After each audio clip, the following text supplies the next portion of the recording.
All right, hello. Welcome to another yesterlore episode. So, we are doing yesterlore today, first time in a while. And today, we are going to be looking at the Frank's casket. So, I'm going to explain what the Frank's casket is in a moment, and what we're going to be reading today and trying to understand. But first, I just wanted to give an update on some stuff. So this week we're doing the Frank's casket. We're doing a yesterlore episode. Next week will be a journaling episode.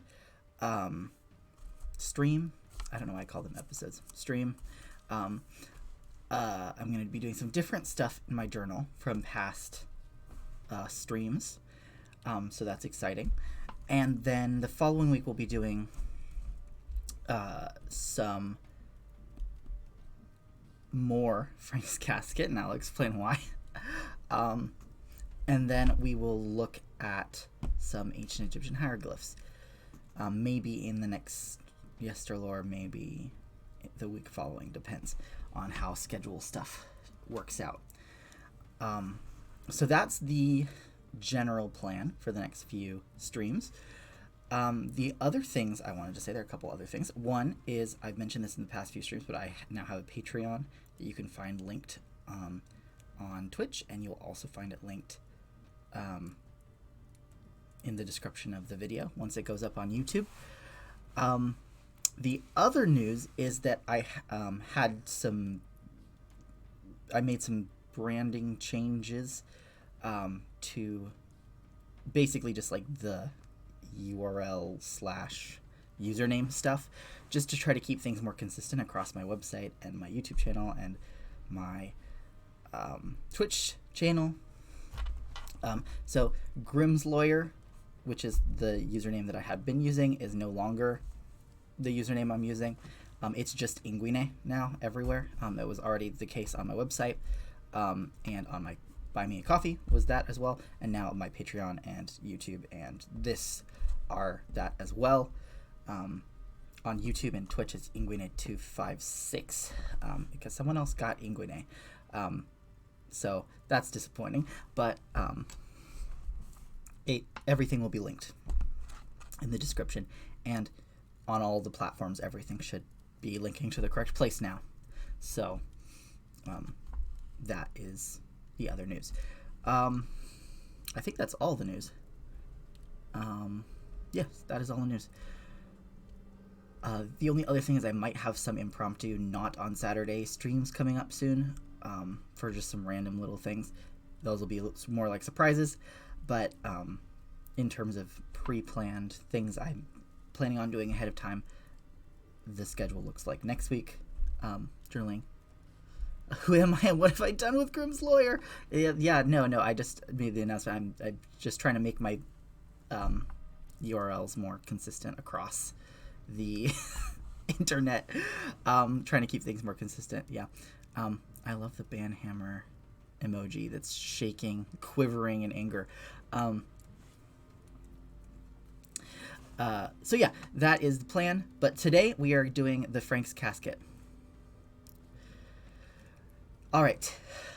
So what is the Frank's casket? So the Frank's casket is a it's like a chest, probably a chest that contained just items or jewelry or something, and it's made of whale bone. I paused between whale and bone because whalebone usually refers to making things out of whale's teeth, like whalebone usually refers to that, but it's bone of a whale, actual bone. Not like whatever baleen is made out of. I think it's cartilage, but I'm not a anatomist, so I don't come to me for that. But basically, it's whale bone that this casket is made out of. I'm about to get to that. Frank's casket. Who the fuck is Frank, and why does he get a casket and I don't? You can have a casket if you want. I don't think you want one anytime soon, but I mean, maybe you'll use one for your jewelry or something. But it's called the Frank's casket without, it's not an apostrophe S. It's Frank's because it's named after the antiquarian collector who used to have it in his possession. The guy's name was what was his name? Oh no. I don't want to try the new Bing. Microsoft. I've never ever wanted to try the new Bing. No thanks. I just got a weird notification about using Bing. No thanks. Let's see. What was the guy's name? It was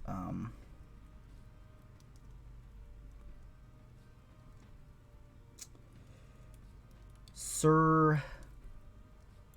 Well, his name was Franks. Wollaston Franks. Sir Augustus Wollaston Franks was the guy who. Oh yeah, Nazi poet knows that it's not Franks. Yeah, yeah. Some British antiquarian. He was a collector, a very famous collector. He collected a lot of stuff. Now this thing is in the British Museum. Yeah. So that is the Franks casket. And it's believed to date to the early 8th century. So we're talking early 700s, which is very early for any Old English anything. And based on some spelling stuff and some other things here, let's see, it says British Museum. We don't have a museum here, eyeball emoji. We've talked about the British Museum here. We're just going to move on. So it's believed to be Northumbrian, probably, the Old English. So this is early 700s, probably Northumbria, like not long after conversion began to Christianity in England. So among the English, at least, there was Christianity there before. Yes, Northumbrian. I figured you'd be excited about that, North Sea poet. So we're looking at very early Northumbrian, very, very early. There's some weird spelling things here that are like, this is some early Old English here. And what we're going to be looking at today, there's a lot of cat emojis in the chat. Okay. What kind of cat emoji? I don't recognize this cat. Okay, there's so many emojis happening. Okay, we're excited about the fact that this chest is probably Northumbrian. Early 700s, super early, one of the earliest inscriptions in Old English that we have, so it's exciting and important for that reason, but also because of how eclectic this thing is. There are carved scenes in addition to the runes that you might see around the edge here. This is the front of the casket, so like it's up here that you'd lift it. Today, my time is actually like shorter than it usually is on Saturdays. I have some stuff to figure out, so I only have time to do the front panel and the back panel today. Next time we come back to this, we're going to look at the sides, which are a bit shorter, and the lid. Those all have inscriptions and carvings. But what's really interesting is carvings. Oh, the cat. That cat is Dio. He passed away last year. Oh, that's sad. He's been immortalized as an emote. Rest in peace, Dio. That's a really cute emoji, though. Yeah, so we're going to look at the front and the back this time. And we're going to see the nature of the carvings is really, really interesting, like what they depict and how they relate or don't relate to what's written around them. Because what we see, okay, what do we see? There is a lot of debate about some of these carvings and what do they actually depict. Who is who? Who are these pictures of? And what is going on in them, and how much can we infer based on like known written sources from much later and in different cultures that aren't the English. So it's really tricky to identify and agree upon some of these. There's a lot of ink has been spilled on this casket and what is drawn here. But on the front, there's this somewhat more straightforward drawings. There's one on the, I think it's the back panel that we're going to look at is also pretty straightforward, and I think that's a good reason to start with just those two. So we'll talk, I'll be a little bit more general in what I say these people seem to be, because there's some debate about them still, although this side panel here, I don't know if you can see my cursor, you should be able to see my cursor here. Whoops, I did not mean to zoom in. We're like 100% sure who these are because it says so. There's like a little label here. Most of the drawings don't have labels. Some of them do. And those are the easier ones to identify. But also the iconography here is very clear. The iconography here is pretty clear, but there's also some things that we're not sure about. So first I will talk about what the drawing seems to be, and then we'll start reading the runic inscription around. And what's fun about this front panel is that it's a riddle. And I know my audience likes riddles, so this is going to be fun. So, what is depicted here? So on the left-hand side is the one where there's a little bit more debate here. Actually, so I should probably start on the right because there's like no question here really. I wish I could somewhat, okay, there we go. Yeah, I'll just zoom in a little bit more. Wait, actually, I think I have a better image of the front panel. Yes, I do. Okay, here we go. Different lighting. This side over here, we have 3 figures in some very like Anglo-Saxon looking garb, as is typical of art in the time period. You draw historical figures wearing modern clothes, is sort of what the norm was to do. So they're wearing like, you know, these same like sort of pin, or what are they called? Oh, man, there's a word for them. The metal pieces, like brooch type things that keep your cloak together. It's not a cloak. There's a better word for it. Mantle, I think is what it is.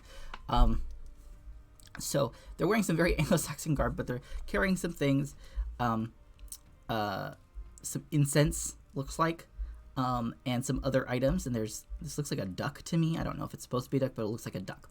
And then we see a small human figure with sort of like semicircles around it, and then above, or like sort of I guess around this figure, is another figure with sort of semicircles around. So this is the Madonna and Child. This is how they tend to be depicted, in like sort of as minimally as you can. You just draw, you know, a face and then a bigger face wrapping around. That's sort of like the minimalist, medieval minimalist way of expressing the Madonna and Child. So Mary and Jesus here, baby Jesus. We're at the Nativity. And so these 3 guys bringing stuff, including incense, are the 3 kings who come and bring gifts, the Magi, as they are often called. And we can tell that they are from the iconography entirely. Like, there's no question this is how you draw them. If you look at other medieval art, there's no question. But even if we did have a question, the rune carver has been super nice and written in runes Magi here. It's actually Maggie. It's this is a man ash yevu is rune. So this is more like the ah sound in the Old English, the Anglo-Frisian Futhark that we looked at last year. So this is more like Maggie, but they're representing Latin here, and Latin doesn't make an ah distinction. It's just like there's just one a sound. So yeah, Maggie. Yeah, exactly. Maggie. It's more like, I'll type it in the chat for people who are here in the chat. It's like Maggie. Yeah, they're a Maggie. Yeah. But yeah, so there's a label. They're telling us very clearly, like, here they are. And also some fun divine iconography here is this we're used to sort of like these interlaced things and Northwestern European art in general, but this one is the Triskelion, which is really pretty, a Triskel, and it's like the endless 3-way knot, which sort of represents the Trinity a lot of the time. And so here there's Jesus, so we got a little Triskel there. It's also a good space filler, because they had like a little triangle gap, and they liked to fill in gaps when there were gaps in space when you're carving. Let's fill it in with something. Why not? Yeah, 3-way her. Yeah. Okay. So now we can actually start reading the inscription, which, oh wait, no, I need to talk about this side now. I almost forgot. So this side is believed to be depicting the story of Wayland the Smith. We got a guy with what looks like a hammer anvil, or he's got like the prongs holding something. This is supposed to be a hammer, I think, and this is like a cup. There's speculation about which part of the story. There's someone who's been like defeated down here. This seems very reminiscent of the story in Völundarkvida, which is the Norse version of the story of Wayland the Smith. but we can't be sure who all these people are. If you actually go onto Wikipedia, they give the narrative of the Valdendyk for the version of the story and sort of match up these figures to, figures in the story. There's some speculation if this is also Wayland the Smith catching birds, or if it's his brother Egil, or Egil in Old Norse, hunting these. There's another figure that might be Egil on the lid, but we'll talk about that when we get to the lid in a couple weeks. But the thing is, not everyone agrees with that interpretation. You'll find it on Wikipedia, but that's not 100% agreed upon. We can't be 100% certain who these people are. So we got, but what's interesting here is the story Wayland the Smith is a very sort of like heathen story. It's a, Germanic myth that we find in a lot of different Germanic cultures. We find stories of Wayland the Smith. But then over here we have the Nativity and the Three Magi. So there's a very eclectic mix here of like a heathen story side by side with a Christian story, which is interesting considering the context. This is not very long after the conversion of the Anglo-Saxons to Christianity, and some people might still have been in the process of converting or not converting at the time.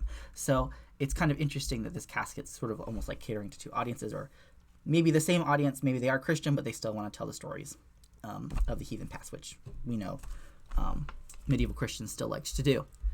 I wonder if he's related to Wayland Smithers. I wonder that too. So how do we read the runes around if they're in a circle like this? Well, each panel kind of has its own way of doing it, but we can usually tell just by like the direction that the runes are in, and once you read it, you can figure out what it says and what makes the most sense. So we're actually going to read this last, but there's another panel where this is actually the beginning over here.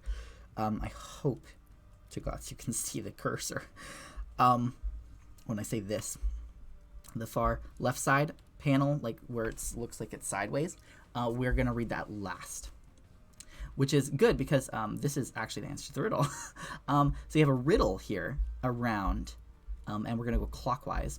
You're assuming the runes are written left to right because Frank's casket isn't a manga. Well, they're written left to right on the top, but on the bottom, on the side panels, there's actually a part where it's read upside down, it's almost as if you like turn your head upside down, and so it's still written right, left to right, but it's like if you flip the casket over. But on this particular page, instead, the runes down here at the bottom get mirrored, and so they're actually flipped, and you read them right to left, and the runes are all written in like reverse, mirrored from their normal side. So for example, we have an A here. This is an A, or this is the Ak rune, oak.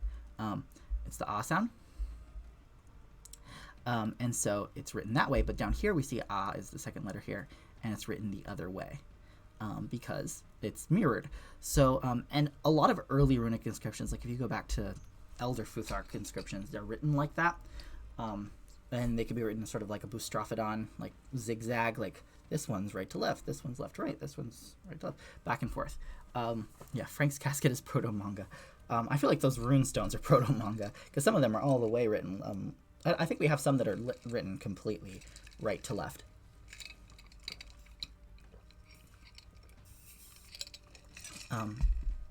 So yeah, that's what we're going to read it. So we're going to start up here, and we see, zoom in, yeah. So up here, you see they use dots between words in this sort of panel, I guess I'll call it, but you don't see many dots elsewhere in the text. So they were being very nice in marking their word boundaries here, but for the rest of it, we just have to figure out for ourselves where the words begin and end. But since we're pretty, Old English is pretty easy for scholars to read, then we're fine with that. We'll be okay. But for these first two, they put a dot after the first word, and they put a dot after the second word. I think part of it is also just to fill space again. They didn't like this gap here, so they put a dot. We'll see there's a part where they put two dots, and this isn't even a word boundary, really. It's just there was this awkward space here they wanted to fill with two dots. This is in the middle of a word, so at least what looks like the middle of a word. Okay, so here we have an F here. This is the Feoch rune. Now we have Is, the I rune, and we have S, the Ciel, the S rune, and then we have Cain, Chan the torch rune. So what this word is this is the word fish, Fisc. Fisc. I was like, I said that wrong, but I couldn't figure out how in my brain fast enough. Fisc is what we're looking at, which is fish. We're pretty sure it was already pronounced fish at this time and not fisk. On the continent, this was still pronounced fisk in most places. But in Old English, we had palatalization here. After the S, the C becomes sh, so it's fish. Now, if this is Northumbrian, there's a possibility that this could have been fisk still. But even in Northumbrian, we see the singular is usually fish. It's the plural where you see in some dialects it's fishas, and in some, like the plural is fishas, or fiskas, and sometimes that S and C get mixed up and it becomes fixas, Fixas, instead of Fiscas. But at least the singular, we're usually pretty confident saying that it's fish. Fish. And then we see Flodu. So it's flodu. Flodu. Now this shouldn't be flodu, actually. Flod is this word in standard Old English, flod. In pretty much every dialect it's flod. But this is very early on. And the word flod comes from the Proto-Germanic word flodus. Flodus. So there used to be a U there. And in Proto-West Germanic it was still flodu. And here we see it written flodu, which is kind of interesting that it's still a U there. But what that U makes us extra clear about is that it is the subject, because it's flodus in Proto-Germanic in the subject form, but not in any of the object forms. There's a U in some of the object forms, but I think that U is already a in West Germanic. So this would be floda, or just flod, if it were not the subject. So it's the subject. So fish is actually not the subject. Flodu is. And flod means water, basically. It means water, ocean, sea, any large body of water is flod. This is where we get the word flood from, but it had a more generic sense of water in Old English. So the water something to the fish, what did it do? This is where we go over here, follow the knots, and we go over here and we say that it's A-H-O-F. I thought lau was the sea. Lau is also the sea. North Sea poet, there are so many Old English words referring to the ocean. That's all they talked about in their poetry. So they had so many words for water. Ocean, sea, stream, water, everything. There's just so many words for water. I can't even list them all off the top of my head. Yeah, so lago is sea or ocean or lake or just large body of water as well. There's just so many words. There's just too many words for water. Even words that used to refer to land masses refer to water in Old English. For example, the word, I think it's holm. Holm referred to like an undulating hill, I think, in Proto-West Germanic, but it refers to waves in Old English. At least most of the time in poetry it does. Wait. I see in all caps wait, so I'm gonna wait. I will. Are you saying I could do rune poems for Futhark, but with the rune names changed to words for water? Because I will do that. Oh, I'd have to find. That sounds like a challenge, but it does not sound like a challenge that I wouldn't be up for, because that sounds fun, is like finding an Old English word to stand in for every single letter. Like, is there an Old English word for water that starts with every letter of the Futhark? Maybe. I think it's possible. There's some letters where I'm like, is there one off the top of my head? But like we could stretch it, you know. The Anglican water, not Anglican, no, not Anglican, not the Anglican water rune poems.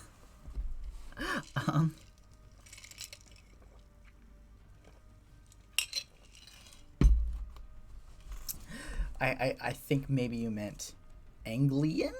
I'm hoping you mean Anglian. I don't know what you mean, actually. You said you know what I mean. I don't know what you mean, but I'm going to assume Anglian. Anglo water. Okay. Okay. Maybe, yeah, it could be Anglian. Pick a different Old English dialect this time since you've done Northumbrian ones.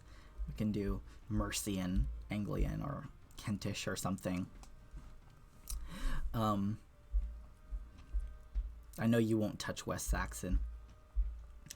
Yeah. Anyways, this word here is aholv. Aholv is the past tense singular, first and third person of ahebban, which is, at least if I'm not mistaken, it's ahebban, which is to lift up. To it's where we get the word heave. Hebban is heave, so lift up. Ahebban. So it's aholv. So fish flodu aholv. So the water lifted up the fish. Like those dirty Mercia. I mean, Mercia spanned a lot of England, but sure. Okay. Anyways, yeah. So the fish lifted up the flood lifted up the fish. The water lifted up the fish. And then we see on. And then we see this is the beginning of a word that's not finished. I mean, it's F-E-R-G, so it's ferg.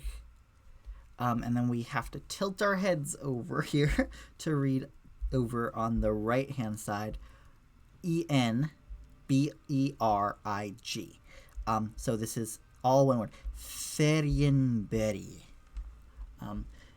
In West Saxon, it would be like Ferienberry.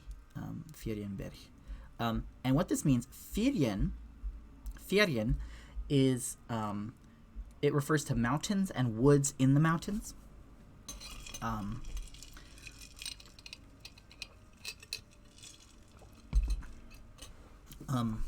Especially prominent ones. It's also cognate with names that seem to be related to Thor in Norse, and his mother Jorth, and cognate with names of thunder gods in other Indo-European languages. So that's Ferien. And then this word berry, this is the dative of berg, which is, it means mountain. Again, it's just another word for mountain. So it's like the mountain, or like the mountain, forest mountain. I'm thinking we're supposed to just be imagining like land here, like water lifted up a fish on land, on like dry land, on like a cliff, like oceanside cliff or something like that, maybe. Anglian mountain rune poems, maybe. All right, so this is where we start reversing now, going the other way. Now we got W backwards, A, R, and then we have a thorn, but we're reading this way. We're reading backwards. My finger's probably pointing the wrong way, huh? Yeah, it's pointing the wrong way for you guys. It's that way. Okay, so I keep forgetting that I'm backwards for you guys. So we're gonna be, let me just make sure I can like do this in such a way that I can see whether or not you can see my cursor. Yes, you can see my cursor. Yay! Okay, so W-A-R, thorn, that's warth. Warth, which later is usually spelled warth, but in the north, not always. So warth, which means like became or happened, something like that. That's sort of the force that it usually has. So warth, became, and then the next word is a little bit tricky to read, and not everyone agrees on what it means. But sorry, I'm getting another pop-up notification I don't want to see. I try to go into my task manager and close everything that could possibly be running on in the background that I can afford to not have running, but sometimes things just don't want to work. So that's that, unfortunately.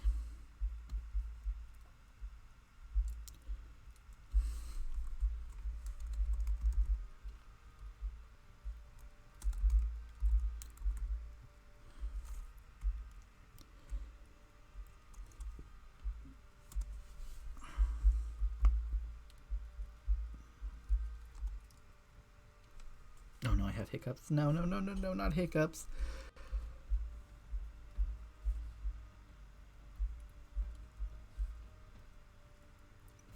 Okay, I think we're good. I think we're good. So, this next word, I just completely lost track of where my brain was at.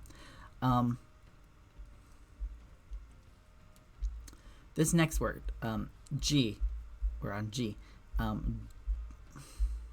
G, A, and then we have these two dots that are interrupting. The beginning of the word ga is not a word, so ga, S-R-I. C, gazrich is what this word probably is, or gazrich. This word, we're not sure what it means. We know rich is often the ending of a name, and it refers to kings usually, like Theodorich, or Ermanrich. It's Rekker in Old Norse. Rekker. A lot of our names that end with a rk are related to it, like Alfrich, Alfric,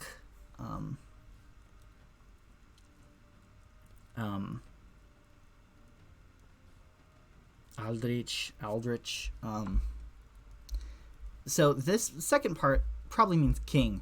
The first part we're not as sure about, but it looks, this word gas has cognates that make us think it's from the Proto-Germanic word Reisas, which means terror.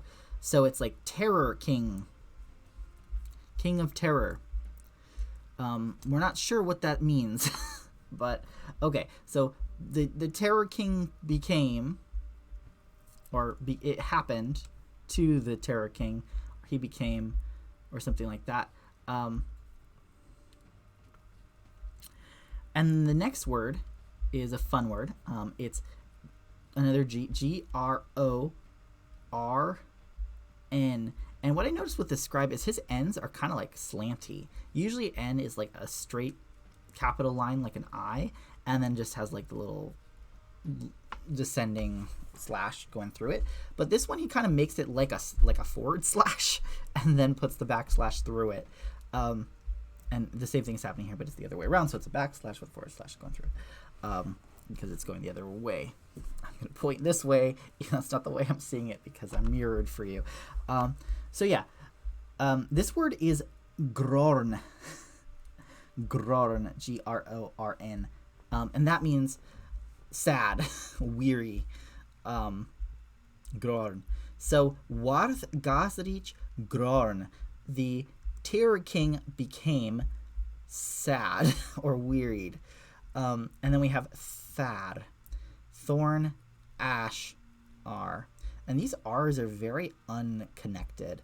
So usually an R, let's find an R up here. Do we have an R up here? Yeah, we do. Usually an R is more like, it looks like a more like an actual R. Like maybe like a very rigidly drawn R, but it's still sort of an R shape. But these ones almost look like how U's sometimes look in older Germanic. Like this U here, this is a very old English way to write a U, where it's like an upside down V, sort of slanted V shape. But in older Germanic texts, the U's actually look a lot like how this scribe is writing the R's, where they're just kind of like, it's sort of like a upside down U rather than an upside down V. So there's more like a tilted bottom, and then it goes straight down again. These R's aren't going completely straight down. You can see there's like sort of a bow to it, like it almost wants to reconnect here, but it's not reconnecting, and that kind of makes it a little tricky to read. But, and especially with this one's like really straight down. You barely tell that this is an R. But the only way we can is because we know that in Old English, in the Futhark, the U looks more like a V. So we know that this isn't a U because we've seen how they draw U's. So this is not a U, so it's got to be an R with that sort of tilt here. And also it makes more sense. We know the word is Thad here. We know this word. Now Thad is a very contextual word. It means, it's where we get the word there from. But Thad is a connector word that means a lot of different things. It can mean where. It can also mean when, if you're talking about a situation, or like almost like if. Like Thad, one thing happens. Thad, another thing happens. Sometimes with a double Thad, like I just said. Like you have an if-then clause. You can have like a there, your if clause, and then there, your then clause. So it can have a lot of different sort of meanings in context here. But here it's Thad, H-E, he. This is he. Thad he, referring back to the Terror King. On, O-N, G-R-E-U-T. Greut. Greut. And this is a very early spelling of this word. In Old English, in like later Old English, this is usually G-R-E-O-T. We don't really see E-U very much in Old English. If you do, it's like a hint that it's not a native Old English word. Like when you see the name Eve written in biblical stuff, it's E-U-E usually, which is just how they're writing the name Eve. But E-U here is what later becomes A-O. And so the word is Greut. Greut. G-R-E-U-T or G-R-E-O-T later. And what that means is it means like dust, gravel, sand. I think the word grout might be related, or it might not. I might be completely mixing this up. It sounds like grout, but it means like gravel, sand, earth. It's another way to say earth, basically. So where he on earth, on gravel, on dust, on sand, probably sand since we're like on a seaside cliff, something like that.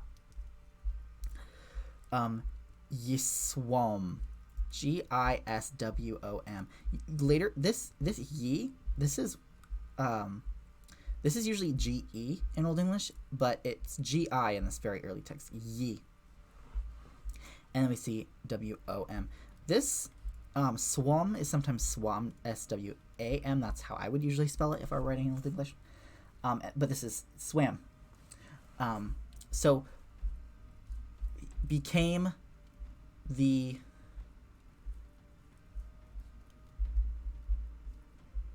I'm glad you had fun winding me up, North Sea Poet. Have fun at work. I hope you have a nice day. It was fun hanging out. Thank you. I always appreciate it when you come into my chat. Say silly things. I love it.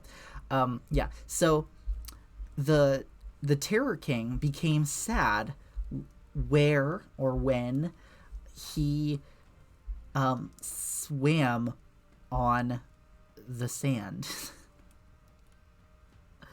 Okay. So I want to remind you that this is a riddle. So let's go through it all again before we read what this says. So the water heaved up a fish onto the land, onto the sea cliff. The Terror King became sad when he swam on the sand. I think this Terror King is the fish that we were talking about.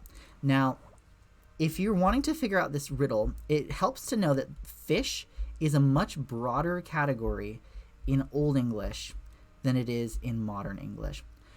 In modern English, we use fish sort of taxonomically to differentiate fish from, say, dolphins or other kinds of whales, eels, cephalopods like octopus or anything that's in the sea, really. But in Old English, most things that live in the water count as fish. If they're not on land, they're fish. So we're really just talking about any sea creature when we say the word fish here. Before, when we were reading the Rune Poet, we were talking about how one of the words could refer to some kind of like river fish, or could be like it could be like an eel, but it also could have been like a beaver potentially. And when we were adapting the Northumbrian rune poems that North Sea Poet wrote, we were using this sort of assumption that it was a beaver, and we were referring to the beaver with that poem. So yeah, anything that really lives in the water could be a fish here. So some sea creature, the water heaved up onto the seaside, and this Terror King became sad when he swam on the sand. So I think this is all referring to the same scenario, that the water has washed up a creature onto the seaside, and now it's sad. And we're calling it a Terror King because it's probably a large such creature, which I think should give you the answer to the riddle. So I'm going to go ahead and read this side panel because it gives the answer to the riddle. So what we see here is we see an H. My head's probably tilted the wrong way for you. I'm like looking like this. R-O-N. This is a tiny little ash that's been squeezed up here. It might have gone to the bottom. You can kind of see something broken off, so maybe it was full, but it broke. And then we have a backwards S, probably to fill in this weird space, and then a B, and then an A, and then another N. So what that is that's hronas, which is an early way to spell what is later spelled with an ES at the end. It's hrones or hranes. And then we see B-A-N, which is ban. Ban means bone. And hron means whale. And we saw that before in some of our poetry. This word hron means whale. So it's whale's bone. So the bone of a whale. And the answer to the riddle is probably whale, like a beached whale, which might be a description of how they came across this whale in order to make this casket. So it's kind of a meta riddle here. So yeah, a fish, so the ocean washed a big fish up on the seaside, and that terror king became very sad when he washed up on the sand, when he was swimming on the sand. And we got his bones, and hence we got the bone for this casket. That might be what happened. Maybe they didn't go whaling. Maybe they just found a beached whale. We don't know. Probably, maybe not. Maybe they were whaling and they got the whale bone that way, but they liked this little riddle about a beached whale. Obviously, nowadays, beached whales, thinking of that, is something that's often, coupled with sad thoughts. But for them, it would have just meant lots of resources when that happened. But they were able to empathize, at least with the terror beast, the terror king, recognizing that it was sad. Whale would be sad if it was beached. So this is our riddle for the front panel. And it has nothing to do, really, with either story. I think I've seen some scholars try to stretch it to match, but I can't see a connection between a riddle about a beached whale and the story of Whaley and the Smith. I mean, he gets imprisoned in one version of the story. Maybe he felt like a beached whale. I don't think baby Jesus or the Virgin Mary felt like beached whale. I mean, maybe when she couldn't find a place to stay. I don't know. I think it's a stretch. I think it's just completely irrelevant to the images. They just picked some nice images that they wanted to put on the front. Will and the Smith story and baby Jesus story. Good things to put on the front of your casket. And let's throw in a riddle about the material that we made the casket out of. And, label it. It was like, oh yeah, this is like a little made in Northumbria tag almost. It doesn't say made in Northumbria, but it says the material, sort of like when you see like a tag and it says like, X% polyester on it. This is like whalebone, 100%. So that's kind of fun. I am realizing that I never closed down one of the apps that zaps the most of my bandwidth. So that might explain why weird things keep happening. I'm going to close that down.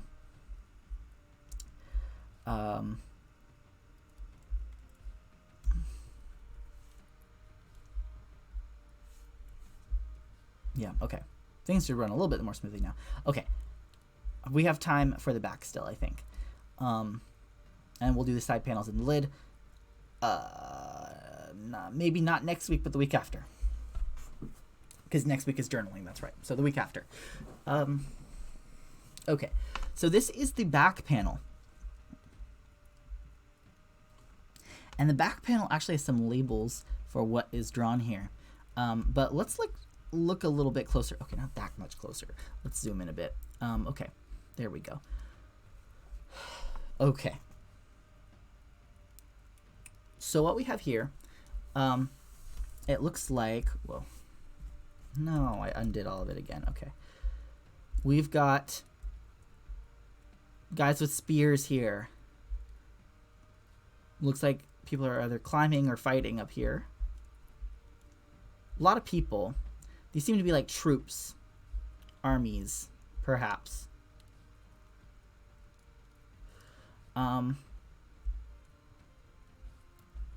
Yeah. So, well, these aren't quite labels, but I mean these are kind of labels, but this not so much.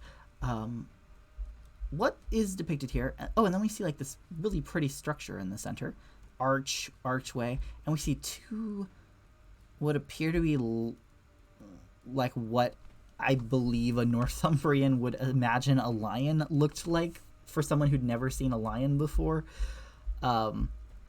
which suggests a lion's gate, which to me suggests, I don't know, lots of iconography here we could go into if we were going to talk extensively about the carving. But what this is actually an image of, we actually get a lot of detail about, because this inscription does seem to refer to what is carved here. It's not just random. But it's also interesting because we have a sort of mix of Old English in runes, Latin in Roman letters, and then Latin in runes. It's actually quite interesting. And we're actually going to start this one on the side panel here. I'm going to tilt my head this way for a second so you can see which way I'm actually looking, or which way it's going to look like to you, but then I'm actually going to turn my head and read it. We see Herfegta, thorn. So it's herfegtath. This is probably a very old alternative way of writing what is later feuchtath, which means fight. They fight. So here, fight, feuchtath, and it's like the plural of fight. Herfegtath. And then we have a name. Titus in runes. Titus, E-N-D, end, which is an old way to spell end. Usually it's written and, but it's end here. Much like more like continental, like Saxon. In Old Saxon, it's endi, usually for and. So end, G-I-U, thorn, E-A-S-U. This is a very strange spelling, but it's eutheasu. In standard English, this probably would be Judeas. But what this word is Titus is Titus, the Roman Emperor Titus, and then end is and here. And then we have Judeas, which refers to the Jews, the people of this Judea, basically is what this word refers to. Because what we have depicted here, most likely, is the first Roman-Jewish war in like the late 1st century AD, like 70-ish.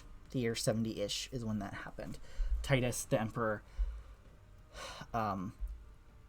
attacking Jerusalem. And so this is probably the second temple that's being attacked here in this image. And that's why I was thinking lions, like Lion's Gate. I'm actually not sure if I remember the Lion's Gate was there at that time or not. But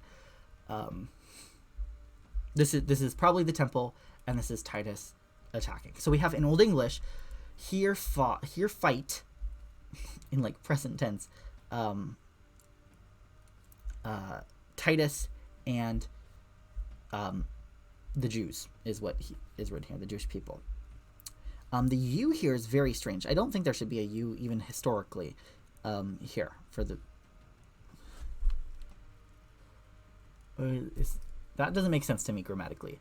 Maybe Judeas is a singular, and then they're making it plural with like an old neuter plural, but that just seems wrong to me. I think it's weird that there's a U there. Maybe they just want to fill space. Maybe it's a weird dialectal thing that we've completely lost record of, because I've never seen anything else like this, off the top of my head at least.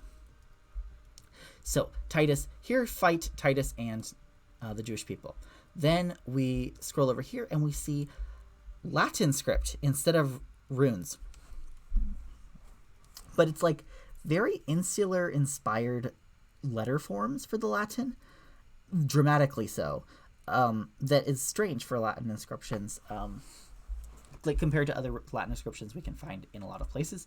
But this is just sort of showing how they wrote Latin at the time in England, It's very interesting. What we see here, this is a lowercase, what we would call now a lowercase h. Uppercase and lowercase were still sort of developing concepts at the time. There weren't really consistent things. Usually a capital just meant you were starting a paragraph, and otherwise you just use lowercase. That's just handwriting, like in a book, is different than carving. Like you use capitals for carving and lowercase for handwriting, and then every once in a while you have a big capital letter to show that you're starting a new paragraph or something. And even then, not always. Just for calligraphy purposes.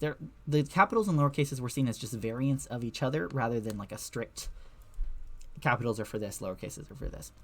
And so we can kind of see that here, a sort of mix of what we would call capital and what we would call lowercase, because they are just seen as variants of the same letter. So here this is what we call a lowercase h, and then we have like a capital I here, and then a capital C is what we would say. But it's just HIC to that. This is just how you write HIC. So this is the word eek. Eek. Sorry,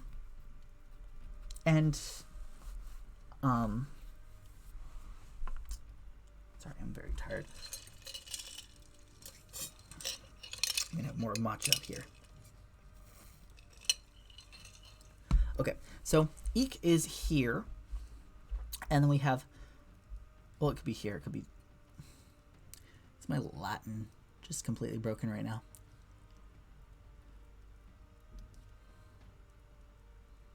I think this is here right now. But then we have F-U-G. This kind of looks like a weird F, but this is how F's are kind of written in manuscripts, so it's F. We have a capital U, then we have a capital G, and then we have a capital I, but then we have what look like two capital C's, but we know this is not how they write C's. They wrote C's like very square over here. So what could this be? This is how they're writing A. It's like, it looks like two C's, but that's how they're writing an A. It's a very like handwriting way of writing A. Let me see if I can actually find like an insular A like this and share it.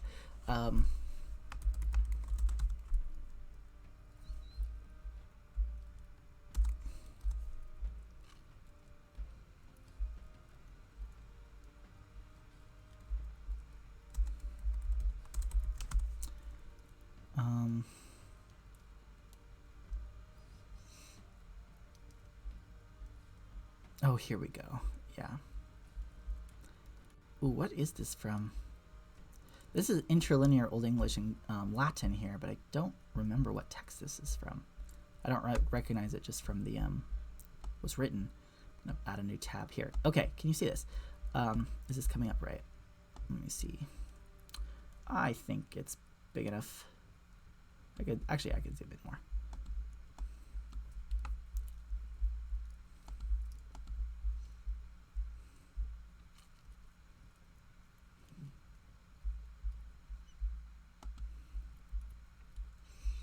Yeah, I'll zoom in more, sorry.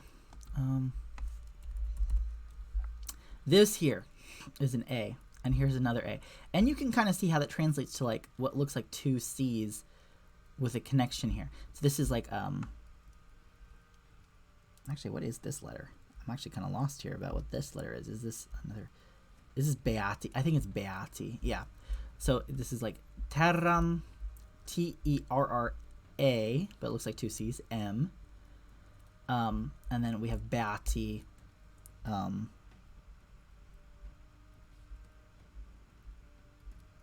ooh, I'm forgetting what this letter is. Quilunt? No. I'm actually struggling to read this hand here. What is that letter? I think that's not an L. This is some kind of ligature, I think. Quilugunt. Quoniam ipsi. I'm certain about this, but we see another A here. The point is, the two C's combining look like that's how they write an A, and that's how they've carved the A's here, which takes a lot of space when there's a lot more space-saving A's that existed at the time, but they chose the most space-taking A they could. So, ik fugiant. So here, fugiant is they ran away, they fled. Here, fled. H-I-E-R-U-S. This looks like a lowercase r.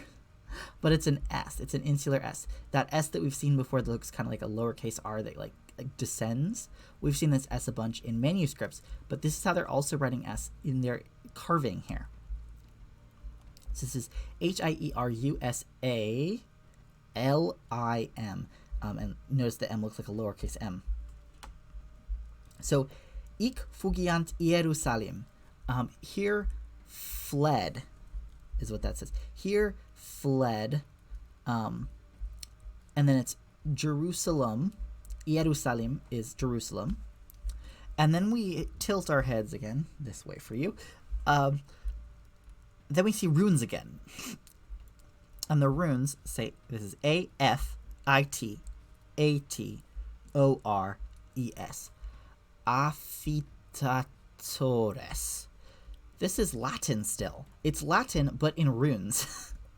So we have Latin in Roman script, and then we have Latin in Old English. But it's weirdly spelled Latin. I think this is supposed to be habitatores, H-A-B. But here we've written it A-F instead, because the H is silent anyway. And if you're not a scholar, you wouldn't know that. But they did know that the H is here. So this is like a well-read person probably. But they're representing Latin in runes how it's pronounced. Which to me kind of suggests that to them, like, Latin is a written language for the Anglo-Saxons at this point, right? It's just something you learn if you're like a learned scholar. And it's sort of like, okay, I know that the word ik starts with H. I know that the word Jerusalem starts with an H. But if I'm going to write something in runes, I'm representing spoken language, because Old English to them is a spoken language that they're representing in runes, how they are hearing themselves pronounce it. And so I think that's what's happening here. They're hearing Latin speakers pronounce it avitatores with like a V sound. And a V is spelled with F in runes, usually, if you're representing like Germanic languages at least. When you're representing Latin, you usually use a W. Sorry, not a W. A U is what people use for W in Latin, or V. But here they're using a F. Probably because it's more like a V sound than a V sound straight up. And that V sound used to exist in West Germanic, and it became V in Old English, spelled with F. So it kind of looks like they're spelling like an Old Englishification of the spelling to represent the pronunciation of the Latin word habitatores. They're writing habitatores, which I think is really interesting, personally. I think it's really cool. So habitatores, though, means the inhabitants, the people who live there, the habitators of Jerusalem. So this Jerusalem is probably like an oblique case. I'm not sure if, is it just a deponent? I'm trying to figure out how this is genitive in Latin. I don't think this is genitive. So I'm not sure what case they were going for Latin-wise, but maybe they're just not following Latin grammar rules entirely. But that's okay, because we can still figure out what they're saying. They're saying here, the inhabitants of Jerusalem fled. That's very clear from what's happening. Titus is fighting with the people of Jerusalem, and they are fleeing. And then we have two things. We have at the bottom left, we have this word, D-O-M, dome. Dome is judgment. And we see people with staffs. So maybe there's like, this is where we get the word doom, of course, but judgment. So maybe they're like in a meeting trying to decide what happens with the defeated, or, judging in some way, shape, or form. Or maybe it's the judges like referring back to biblical history, but I doubt that that's what's happening here. I don't think that's what's happening. And then over here, we have what looked like sort of like ropes around their necks or something like that. What we have here is yisl, G-I-S-L, yisl. And yisl means hostages. They're taken as hostages. So that is the back panel. Yeah, so we have on the front, we had Wayland the Smith and some story revolving around him. And we have the Madonna and Child and the Three Magi. And we had the inscription be a riddle about whalebone, or like a beached whale, that kind of hints at where this casket comes from. On the back, we have the First Roman and Jewish War and Emperor Titus against the people of Jerusalem and the Jerusalem inhabitants fleeing, and we have a pretty sort of archway representing the temple.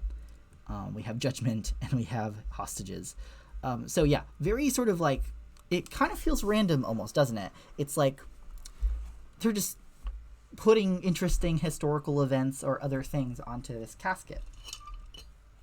It's a pretty cool artifact, but it does feel kind of random, doesn't it? It's like, what is the through line here? But we will talk about that more next time. So I have to stop now. Sort of a shorter stream today. But we will get to the side panels and the lid next time. We've just looked at the front and back. Look at the side panels and the lid and talk a little bit more about, like, what is it all? What could it all mean? And then if we have time, we might start with the hieroglyphs next time, or we'll push those off to the after time. But next week is not going to be Frank's casket. That will be 2 weeks on. Next week is going to be some journal stuff. I might talk about the Frank's casket some more if people are there and asking questions. I'm going to open up questions, but I will also be talking about some different topics as I do the journal stuff. There will be origami involved. So if you're into origami, that will also be a reason to tune in. But if you want to ask any questions about yesterlore stuff or any of the project streams going on, the conlang stuff that I've been working on, any of it, please tune in next week. Thank you, everyone, and I hope you have a great rest of whatever time zone you're in. Thank you, and farewell.